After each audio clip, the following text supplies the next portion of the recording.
би гүнж ба ядуу охин. Эртээ урдын цагт алс холын өндөр уулын оройд орших тосгонд нэгэн гайхамшигтай үйл явдал тохиолджээ. Усны тусал мэт адилхан хоёр охин нэгэн зэрэг хорвоод мэдлэнэ.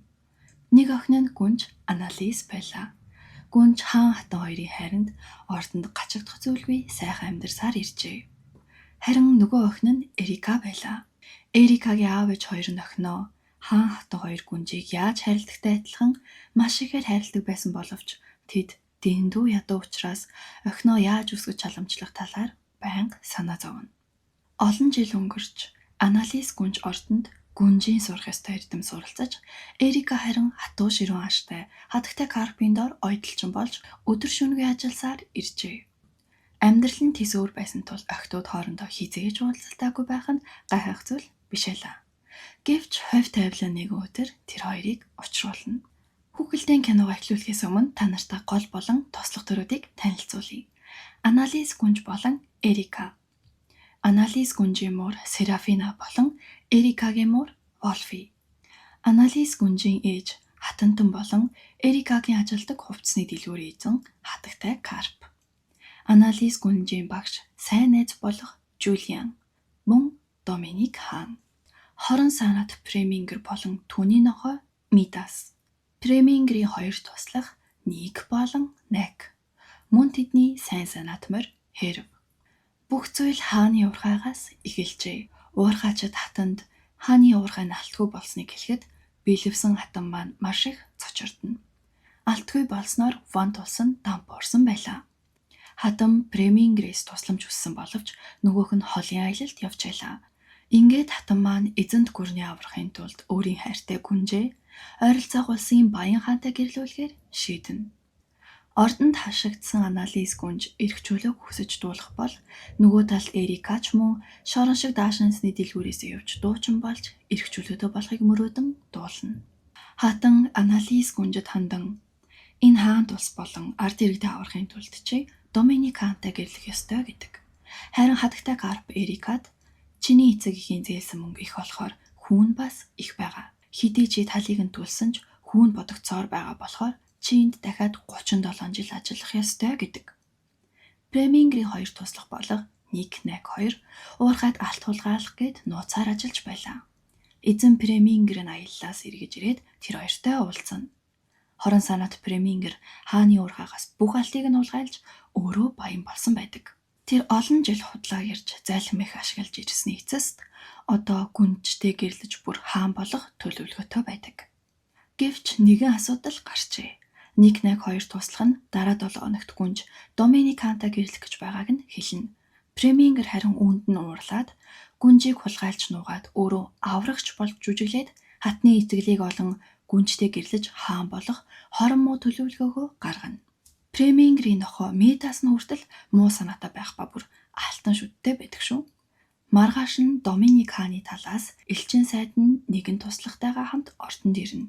Сүү тавих бэлэг болгож гүнж Аналистэд зүйлд өгнө.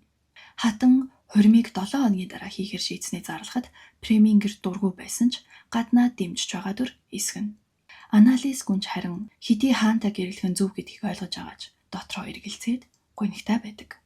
Жулиан ирээд гүнжийг дагуулan ордноос гарч сэтгэлээ сэргээхэд нь туслана. Гүнж анх удаа ордноос гарч хотоор явж байгаад олны дунд дуулж байгаа Эрикаг харан түүн дээр очлоо. Карп хатагтай гинэд гарч ирээд Эрикагийн цуглуулсан бүх мөнгийг нь булаагаад яваад өгнө. Аналис гүнж харин түүний аяганд зоос хийгээд хоёр охтууд маань анх удаа уулзлаа. Охид маань яг адилхан төрхтөө гэдгээ анзаараад ярилцж байгаад амьдрал нь тис өөрч дотоод хүсэл мөрөөдөл нь адилхан гэдгээ ойлгоно. Аналис гүнж эрх чөлөөг хүсдэг бол Эрика харин өргөй амар тайван амьдралыг хүсдэг юм байна. Хоёр охид маань өөр өөр орчинд амьдардаг боловч би яг чам шиг, чи яг над шиг гэдгээ мэдэрч хурдан дотоонсон.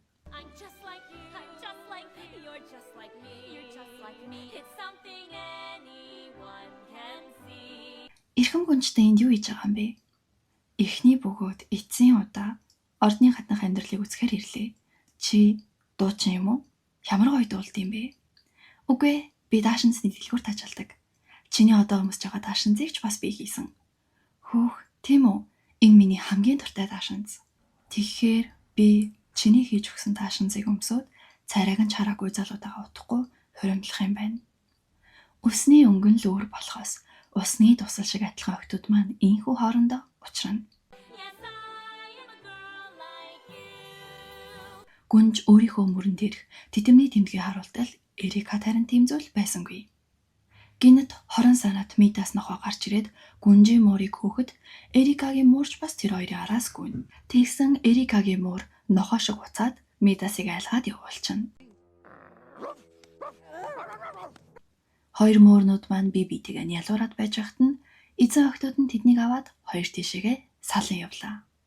Оройн 1-2 гүнжийг хулгайлах даалгавартай байсан ч андуураад гүнжийн муурыг нь бариад авна. Тэгснээ муурыг нь зовоож орилуулж агаад гүнжийг бас урагтаад хулгайлаад аваад явах нь тэр. Ордноос хол нэгэн байшинд гүнжийг хориод муурыг нь хайран гаргаад шидчихлээ. Серафина муур маань нэгэн морьтой танилцаад байж хахад Премингер ирэхэд гүнжийг нь хорьсон хүн хингээдгийг олж мэднэ. Эзний аврах гэд яндангаар дамжин буцаад байшин руу орлоо. Маргааш өглөө нь хатантан Аналис гүнжийг хайгаад явж байхад Премингер гүнжийг бичсэн мэт хурамж захаа үзүүлж Аналис өөрөө хуримнасаа зогсон мэт ойлгуулна. Элчин сайд тэрийг нь сонсоод гүнжийг тэр өдөртөө олохгүй бол хурмыг нь цуцлана. Ямар их доромжлол вэ гэд уурлана. Жулиан харин сэжиг авч захааг нь үнэрлээд захаанаас голт бүрийн үнэр үнэртэй байна.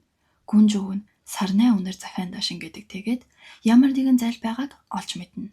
Жулиан Эрикаг хайж очоод гүнж алга болсон талаар хэлнэ. Премингер гүнжийг хулгайлсан байх гэж сэжиглээд түүнийг нь илчлэхийн тулд хийсэг конзур Эрикаг гүнжийг орлож өгөхийг хүсдэг. Тэр хооронд нь Жулиан өөрөө гүнжийг олно гэдэг. Эрика ихэндээ айгаад татгалзаж байсан ч зориг гарган туслахаар шийднэ. Ингээд Эрика маань ордонд ирээд шар хиймэл ус зүгээд тансаг таашинц өмснө. Яг л гүнжиг харагдаж ахын тэр. Жулиан харин түүнд гүнж болоход анхаарах бүх дүрмийг нь хэлж өгнө. Орой болоход сайд цаг боллоо ингээд хурмыг хүчингүйд тооцлоо гэхэд гаднаас гүнжийн дүрцэд орсон Эрика маань ороод ирнэ. Ингээд хурим маань болох хэвэндээ үлдэж Доминикан маргааш нь ирэхээр болдог. Хатан баярлаад юу ч сэжгэлсэнгүй. Жулия шилийгээд аваад нууцсан болохоор тэр. Премингер уурлаад гараад явхад түүний хувцснаас голт бүрийн авч унана. Жулиан тэрийг нь хараад Премингерийн хойноос дагна. Аналис гүнж муураа сүнсний дүрд оруулан 1-2-ыг айлгаад байшингаас амжилттай цогтож чаддаг. Премингер байшинд буцаж ирэхэд нэг бүр гүнжийн дүрд орсон сууж идэх шүү. Гэхдээ Премингер яагаад түрүүн гүнж өөрийгөө барьцаалагдсанаа хэлсэнгүй вэ гэд жоохон сэжиг авчлаа. Энэ үед Жулиан гаднаас тэдний яриаг нь сонсоод Премингерийн хормоо санааг нь мэдэж авахч харамсалтайгаар тэдэнд баригдчихна. Аналис гүнж арай гэж ордонд ирэхэд үүдний харуулн түүнийг танихгүй. Гүнж ордон дотор байгаа болохоор эндээс яв гэд түүнийг хөөнө. Хөөрхий гүнж маань Эрикагаас тусламж хүсгээд хотод очсон ч Карп хатагтаатай таарна. Хатагтай Карп гүнжийг хараад үсээ будсан Эрика байна гэж андуураад ажлаа хийхийг нь шаардаж дэлгүүртээ түгжээд яваад өгнө. Гүнж маань дахиад л цоочлогдчихлоо. Аналис гүнж муурныхаа хүзөвчөнд Карп хатагтай дэлгүүр гих шошгыг өөрийн бүгжтэй хамт зүйлхэд энийг ордонд байгаа хэн нэгэнд өгöd тусламж дуудаарай гэд явууллаа. Эрика гүнжийн дүрээр ордонд амьдарч эхэлнэ. Анх удаа тансаг өглөөний хоолыг орондоо идэн хөөстөө байнад хэвтэнэ. Энэ хооронд сайдтай хамт явж исэн туслах нь яг үнэндээ Доминикан өөрөө байсан ба огт танихгүй хүнтэй хурмаа хиймээргүй байсан болохоор туслахын дүрээр ирсэн ч гүнжид үннээ хэлэх талаараа бодож идэг. Эрика хөөстөө байнанд оронгоо мууртайгаа хамт дуулж байхад Доминикан үүнийг нь өрөөний гаднаас сонсон Эрикагийн уянгад хоолойд дуурлана. Харин нөгөө талд гүнж маань хүнд нөхцөлд ажиллаж байлаа. Доминикан өөрийн жинхэнэ дүрээрээ Эрикатай танилцсан. Таныг дуулж байхыг би сонссон. Би төгөлдөр хуурдарыг та харин надтай дуулаач гэд хамтдаа дууллаа. Ийхүү Доминикан Эрика хоёр маань бие биедээ дурлана. Премингер харин тэр хоёрыг холоос ажин зогсоно. Гүнжийн муур арай гэж ордонд ирэхэд хамгийн түрүүнд хорон муу санаад Премингертэй таарчна. Гүнжийн бүгж болон даашинзны мухлагын шошгыг нь олоод арчхан тэр. Одоо л учрыг нь ойлголоо гэд даашинзны мухлагт очоод гүнжтэй уулзна. Гүнж өөрийг нь аврахаар ирсэн байна гэж баярлсан ч түүнийг алтны уурхад авчирээд дахиад хорчино. хаан болох гэсэн атгаг муу санааг нь мэдсэн ч хитрхээ оройтсон байлаа. Гүнжийг нэг өрөөнд оруулахад тэнд нь Жулиан хүлүүлсэн сууж идэг. Тэр хоёрыг хамтд нь хориод уурхайн хаалгыг нураагаад яваад өглөө. Ингээд Премингер төлөвлөгөөгөө өөрчлөөд гүнжийг ослоор нас барсан мэт харагдуулж өөрөө бүр хатантаа гэрлээд хаан болохоор санаархана. Доминик хаан Эрикад суйн бөгж өгөөд үнсэх гэж байсан ч гаднаас Премингер орж ирээд Эрикаг жинхэнэ гүнж биш ядуу охин гэдгийг нь илчлэнэ. Тэгээд худлаа түүх зохиогоод Жулиан энэ хүүхэнтэй хувилдаж биднийг хуурсан байна. Тэр хоёр гүнжийг хулгайлаад уурхайд нуугаад өөрөө хаантай сууж энэ улсыг эзэгнэх зорилготой байж. Би үүнийг нь мэдээд гүнжийг аврах гэсэн боловч нэг хором хоцорлоо. Түүгээр зогсохгүй хааны алтны ордыг хүртэл нурааж орхилоо. Энийг уурхай дотроос оллоо эрхэмдээ эцээгээд гүнжийн бүгжийг үзүүлнэ. Хатан Эрикагийн мөрөн дээр хааны удмын тэмдэг байхгүй байгааг нь хараад түүнийг хуурамч гэдгийг нь мэдж авна. Мидас нохой Эрикагийн хиймэл үсгийг нь зулгаагаад түүнийг барьж өгнө. Эрика явахаас өмнө хэдий би гүнж биш би хинт ч муу зүйл хийгээгүй. Премингрээс гүнжийг аврахын тулд ингэсэн гэж хэлсэн боловч хэн ч түүнд итгэсэнгүй. Шоронд хоригдно. Сайд яаж улсын хааныг нэг муу гуйлагчтай гэрлүүлэх гэж санаарахдаг байна гэд Доминик хааныг дагуулад яваад өгнө. Доминик хаан итгэхийг хүсэхгүй байгаач дотроо эргэлзэнэ. Хатан охиноо алдсандаа гуниглан уйлж байхад Премингер ирээд хаант улсыг нь аврах санал тавина. Өөрийгөө маш баян болсон. Бүр Доминик хаанаас ч баян гэд улсын асуудлыг нь шийдэж чаднаа гэдэг. Оронд нь хатантай гэрлэж шууд хаан болох зорилгоо хэлнэ. Хатан хэдий дургүй байсан ч улс орноо аврахын тулд түүний саналыг хүлээж авлаа. Сайн санаат морь Эрикагийн муур Волфи дээр ирээд Серафина муур болон гүнж хоёр аюулд орсныг нь хэлээд хамтдаа аврахаар явлаа.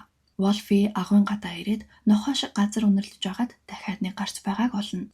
Алтны уурхайд гацсан гүнж маань нэгэн бөмбөлгөн дотроос эрдний чулуу оллоо. Гаднаасаа нүүрс шиг харагдавч дотроо маш үнэтэй эрдний чулуу байх нь тэр. Аналис гүнж Жулиад хандан Доминик хаантай гэрлэхийг хүсэхгүй байсан шалтгаан нь өөрт нь сайн болохоор гэдгийг хэлдэг.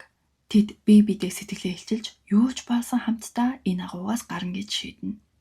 Эрикагийн муур газар усаар байгаад том нүх гаргаад тэр нүхлүүгээ өсөрөхөд доор байгаа нөгөө ид тэрэ очино. Жулиан Аналис хоёр чулуу зогч хагаад санаандгүй ус гаргана. Ингээд дөрүүлээ том модон савнд суугаад усны төвшин дээшлэгтээ зэрэгцээд уурхаагаас гарч чадлаа. Нөгөө талд Эрика маань өөрийн уянгат хоолоогоороо шоронгийн харуулыг унтуулж хагаад түлхүүрийг нь хулгайлаад шоронгоос цогтно. Даанч нэг харуулд баригдаад сандарсан ч нөгөөх нь Доминик хаан байх нь тэр. Доминик хаан хайртай бүсгүйгээ аврахын тулд хамгаалагчийн дүрээр ирсэн байж. Ингээд манай хоёрч бас амжилттайгаар цугтаж чадна. Энэ бүхний зэрэгцээ хатан болон Премингер хоёрын хорин болно. Премингрээс та энэ хүнийг эхнэрээ болохыг хүсэж байна уу гэхэд тэгэлгүй яах вэ? Татгалзах ямар ч үндэслэл алга гэдэг. Харин хатанд нь та энэ хүнийг өөрийн нөхөр болохыг хүлээн зөвшөөрч байна уу гэхэд хатан эргэлзэн би юултан би гэд яг сүүлийн мөчөд Аналис гүнж хурж ирээд хурмыг зогсооно. Эрикач Доминик хаантайгаа ирээд гүнжиг амьд байгаад нь баярлана. Премингер сандраад гүнж өгсөн штэ энэ нөгөө гуйлагчин байна гэхэд гүнж мөрөн дээр хааны удмын тэмдэгэ харуулan өөрийгөө жинхэнэ гүнж гэдгээ нотолж Премингерийн бүх худал хуурмгийг нь илчлэнэ. Премингер өөрийнхөө морийг унаад цугтахад Доминик хаан болон Жулиан хоёр түүний артаас хөвнө. Сайн санаат морийг хурдан яв гэж шавхууртахад морь уурлаад буцаад ордны зүг дахиад Премингерийг шидчихнэ. Нэг нэг хоёр зугтахад Аналис болон Эрика хоёр тэднийг дэгээдэж унгана. Мидас нохой зугтах гэхэд хоёр муур маань түүнийг болгож тавиад нөгөө гайхуулаад идэг алтан шүдийг нь сугалчна. Ингээд Премингер баригдаж түүний хаан болох төлөвлөгөө нь бүтлгүйтнэ. Аналис гүнж хатан ээж дээр очин Жулиан өөрийг нь аварсныг хэлээд түүнтэй гэрэлмээр байгаагаа ч мөн хэлдэг. Хатан хэдий охиноо жаргалтай байгаасаа гэж хүсэж байгаач бүхэл бүтэн улсын гүнж учраас эхлээд ард иргэдээ бодох ёстойг нь сануулна. Аналис харин уурхаагаас олсон эрдэнсийн талаар ээжтэй хэллээ. Эрика маань гүнжийн хайр инэрлийг хүртсэн учраас эрх чөлөөтэй болсон байдаг. Дэлхийгээр аялангаа дуулах хүсэлтэй байгаагаа хэлээд явах гэхэд нь Доминик хаан түүнд сүүн бөгж өгөөд Эрика гэртэл нь хүлээхээ амладаг. Аналис гүнж маань уурхаагаас олсон үнэт чулуугаараа олон тооны эрдэнийн зүйлүүд хийж ард иргэд нь баяжжээ. Хатагтай Карп харин ордны хувцас хийж чадхааргүй болсон болохоор дампуурсан байдаг. Олон сар аялсны эцэст Эрика маань өөрийгөө юу хүсэж буйгаа ойлгон Доминик хаан дээрээ эргэж ирнэ. Wolfie, Seraphina хоёр олон зулцахтай болжээ. Зарим мөрнүүд нь аавыгаа дурайгаад нохов шиг дугарч чаддаг юм байна. Ийхүү усны тусал шиг адилхан охтууд маань өөрсдийн дурлалт залуустайгаа хурмайхийн амар сайхандаа чаргажээ. Жинхэнэ аз жаргал гэдэг нь бусдын хүслээр амьдрах биш, өөрийн зүрх сэтгэлийг дагаж байгаагаараа хайрлагдах явдал юм. Дараагийн Барби тоглолтын киногаараа уулзъя. Bye bestie.